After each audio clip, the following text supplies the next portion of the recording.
5 Things You Didn't Know About Call of Duty Zombies Illuminati. Number 1.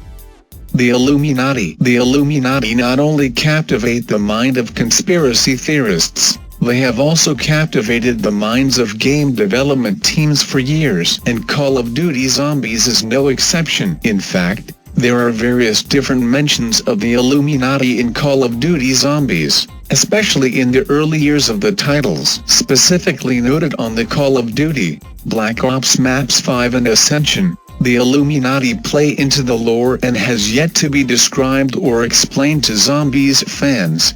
First, in 5 every special round indicated that you would have a visit from the Pentagon Thief. For those that have never played the map, he was a character that would chase you around and steal the weapon in your character's hand. Upon the theft, you would teleport and have to chase him down. If you succeeded in killing him, you got your weapon back as well as max ammo. The Ascension map is also littered with Illuminati mentions, but most prominent of those mentions were the all-seeing eyes that were on the monitors scattered around the map at various times in the game and random locations that contained a television set. The map would showcase the famous eye and the triangle on the monitors. Again, we were never given an explanation as to why, but the obsession with the Illuminati was certainly present. Number 2. Tranzit jet gun and paralyzer. Tranzit is relatively disregarded in the eyes of many Call of Duty Zombies fans, considered to be a failure with so much potential. The map introduced a lot of different things to the mode. It was the first map of its size and is still the only map that has separate areas that were made playable on solo. One huge thing that the map also introduced was buildable in-game items, including the jet gun wonder weapon. The jet gun, as strange as it may sound, is actually a prototype for the paralyzer. The weapons are incredibly similar and have the same physique. When examining the two, it is important to note that they are strikingly similar in their two biggest mannerisms. The first of which being the way that they kill zombies by using a blast of wind that slows them down before annihilating them. The second mannerism is the ability to boost around with the weapon. The paralyzer is heavily revered for the ability to do both things, yet many do not associate it with the jet gun that was just a few maps ahead of its time. Number 3. The Vole. The Vole played a major role in the Zombies storyline for a brief moment in time, but still continue to intrigue players the more they read into it. Though Call of the Dead has never proven to hold much relevance to the current Zombies storyline, it introduced a mystery that has yet to be fully understood. Even to this day, the Vole are based upon real urban lore and legends, first seen in the novel by Edward Bulwer Lytton called The Power of the Coming Race. Their existence has turned into not only a zombies conspiracy but also a real-life conspiracy. The race dwelled in the core of the Earth where, according to the story, the Earth was hollow, which allowed a society to grow and flourish in its depths. Having telepathic and other parapsychological abilities, the Vole were a more advanced race than humans. The conspiracy goes that they worked directly with Adolf Hitler and the Nazi forces to create some of the theoretical weaponry they had proposed, including real-life wonder weapons.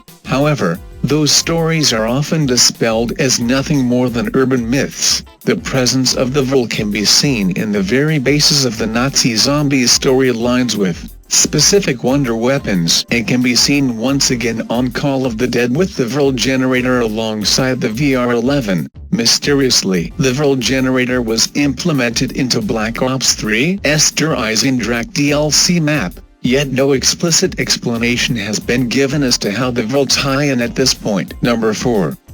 First Call of Duty Zombies character. If we were to ask, who would you believe was the first character introduced in the Zombies mode? For 8 years, we have known about our main cast of Richtofen, Dempsey, Nikolai, and Takeo, but who started the fire all those years ago in the early stages of Call of Duty World at War in the Nectar Untoten Zombies map? Strangely enough, only one of our 4 characters was present at the time and the rest were standard Marines that, according to the story, crashed at a site. Our one and only character in Nectar Untoten was Dempsey, a U.S. Marine who had made his way to the facility. Interestingly enough, Dempsey was voiced by a different voice actor at the time, so the likeliness of him depended entirely upon his image back in World at War. If you had never noticed that he was there, you are not missing much, as he was not a fully fleshed out character at the time. The Zombies mode was still in its early conceptual phases, and though it was live for the world to play, a storyline containing 4 of the most iconic figures in the gaming industry was something that would not be introduced until later on down the line. For example, we were finally introduced to our main characters in the Zombies map Shino Numa. Prior to that, Dempsey was the only signature Zombies character to appear in Actor Untoten out of our main 4, thus making him the first Zombies character. Number 5.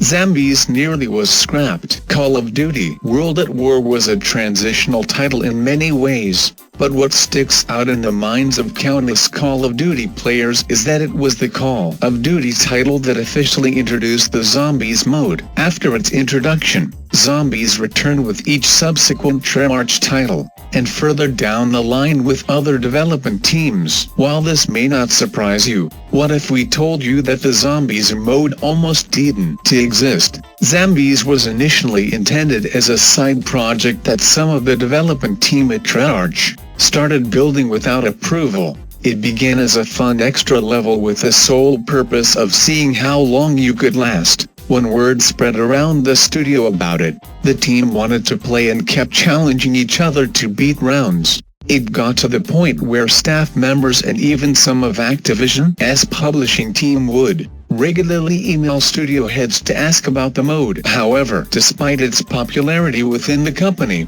there was no shortage of pushback concerning the Zombies mode. The mode always skirted the edge between approval and being tossed aside. For example, the official map in World at War, Actor Toten, was labeled Nazi Zombie Prototype in the game code. No map name, no special denotation, just a basic build that was played internally. As a result, the mode was still built but was never publicly announced. For those that remember Call of Duty World at War, the launch of the game never showcased the Zombies mode from the start menu. Instead, it was an Easter egg for completing the game's story campaign. Once discovered, the Zombies mode blew up and was in such high demand that it became a staple in the Call of Duty series ever since. Subscribe.